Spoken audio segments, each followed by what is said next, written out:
संख्या के आधार पर कंपनियां कितने टाइप की होती हैं।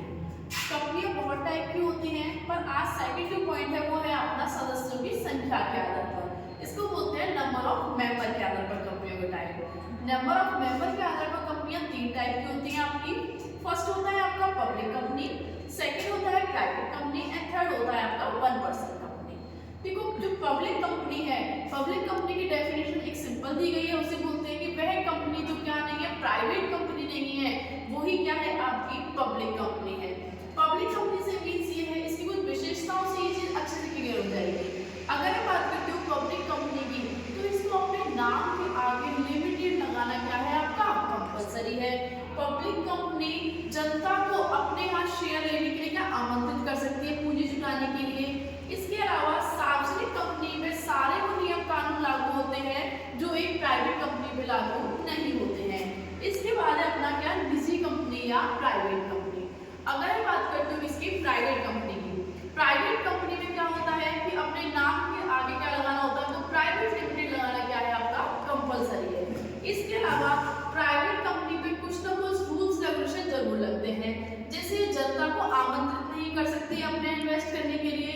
इसके अलावा यहाँ पे पेड कैपिटल मेंबर सब कुछ अलग हो जाते हैं। अगर मैं बात करती हूँ प्राइवेट कंपनी में किसकी मेंबर्स की, तो यहाँ मिनिमम मेंबर कितने होने चाहिए अपने 2 होने चाहिए और मैक्सिमम कितने होने चाहिए अपने 200। ठीक है। अगर मैं बात करती हूँ किसकी पब्लिक कंपनी की, तो पब्लिक कंपनी में मिनिमम मेंबर कितने होने चाहिए अपने 7 और मैक्सिमम कोई भी लिमिटेशन आपकी नहीं है। बात करते हैं किसकी अपनी संचालक की। संचालक एक प्राइवेट कंपनी में कितने होने चाहिए अपने 2 होने चाहिए और पब्लिक कंपनी में 3 होने चाहिए। देखो यहाँ पे एक आंकड़ा काम करता है 3 to 1 का। 3 होता है संचालक के लिए प्राइवेट पब्लिक कंपनी के लिए, 2 होता है आपका प्राइवेट कंपनी के लिए और 1 होता है आपका ओपीसी कंपनी के लिए। ठीक है। इसके अलावा है अपना थर्ड पॉइंट है ओपीसी कंपनी। ओपीसी का नाम है वन पर्सन कंपनी। देखो 1956 एक्ट जो चलता था अपना पहले 2013 आने से पहले, तब तक क्या होता था कि ओपीसी नाम की कोई भी कंपनी ऐसी नहीं थी। अपन क्या पढ़ते थे, एक तो अपन पढ़ते थे पब्लिक कंपनी और एक पढ़ते थे प्राइवेट कंपनी। देखो ओपीसी कंपनी लाने का एम क्या था, एम क्या था यहाँ पे, जैसे मान के चलो एक व्यक्ति जो है वो क्या करता कंपनी को स्टार्ट कर सकता है। ठीक है। कि पहला एक्ट कब आया 2013 में आया। यहाँ पे भी आपके मिनिमम और मैक्सिमम मेंबर को बताया गया है। ओपीसी में भी आपको डायरेक्टर्स को डिस्क्राइब किया हुआ है। मींस यहाँ पे कंपनी की जितनी भी नेचर है वो आपको ओपीसी कंपनी में देखने को मिलेंगी।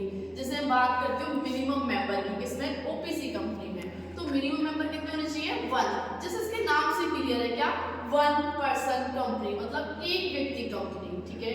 अगर मैं बात करती हूँ यहाँ पे किसकी संचालक की, तो यहाँ पे भी संचालक क्या है एक ही होता है और मैक्सिमम डायरेक्टर कितने हो सकते हैं 15 हो सकते हैं। जो 15 जो आंकड़ा बताया गया है ये तीनों के लिए है, चाहे वो आपकी पब्लिक हो, प्राइवेट हो, चाहे ओबीसी हो। तो ये किसके आधार पर है आपका सदस्यों की संख्या के आधार पर। ठीक है। इसके अलावा जो नेक्स्ट पॉइंट है अपना वो है पूंजी बाजार में पहुंच के आधार पर कंपनियां कितने प्रकार की होती है। अब यहाँ पूंजी बाजार में पहुंच से मतलब है कैपिटल मार्केट। कैपिटल मार्केट मतलब यहाँ पे 2 टाइप की कंपनियां मिलती हैं आपको। एक मिलती है आपको सूचीबद्ध मतलब लिस्टेड कंपनियां और सेकंड है असूचीबद्ध मतलब अनलिस्टेड कंपनियां। देखो कंपनियों में बहुत सारे टाइप है जिनमें अपन पढ़ रहे हैं क्या कि पूंजी बाजार में पहुंच के आधार पर कंपनियां कितने प्रकार की होती है। तो पहली होती है अपनी लिस्टेड कंपनियां और सेकंड होती है अपनी अनलिस्टेड कंपनियां। अब हमारा क्वेश्चन है कि लिस्टेड कंपनियां किसे कहते हैं अपन। देखो लिस्टेड कंपनी उसे कहते हैं जो सेबी के अकॉर्डिंग काम करती है,